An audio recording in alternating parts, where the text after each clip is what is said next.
şu bahtiyar günlerin, beyit geleceğimizin bu vəti, Urvanlı Bermuhamedov, Türkmenistan'ın prezidenti, devlet kuşu Ramani.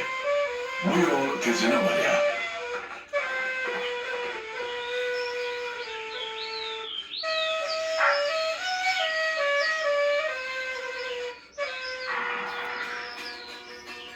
Selamünaleyküm kaka. Aleykümselam oğlum. Sağlık mı? Selamünaleyküm Ece. Salam oğlum. Tamam geldin mi? Geldim Ece.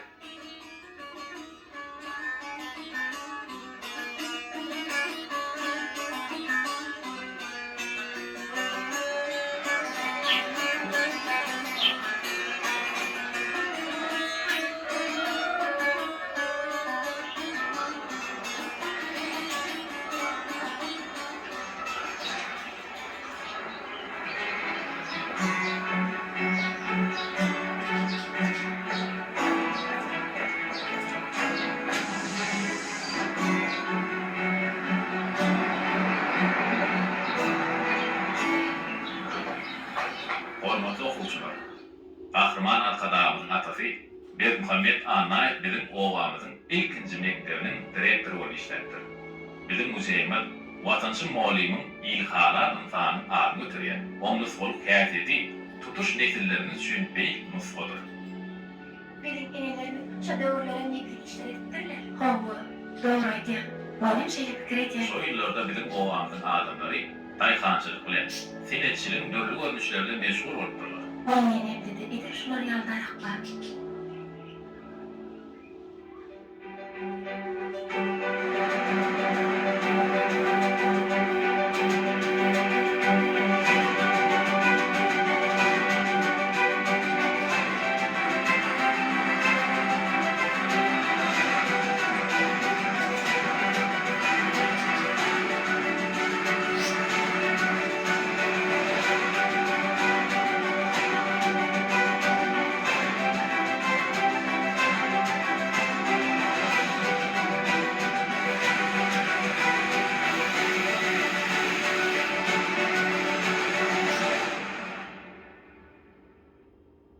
Vay ecem o wadanany enime de görkezäň gorkydım.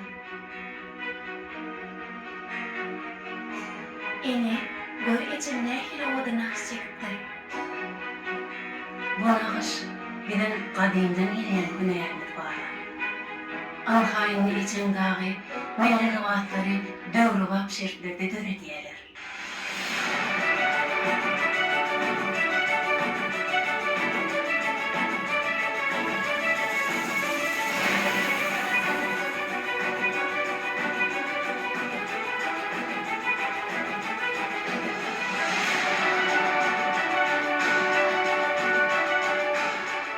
Bina olup ak öýlerin hatary, markly eden il ulusu halklary, çyn mehir ýyladyp teşne halklary, nusku bolup dünýä ýaşa arkada.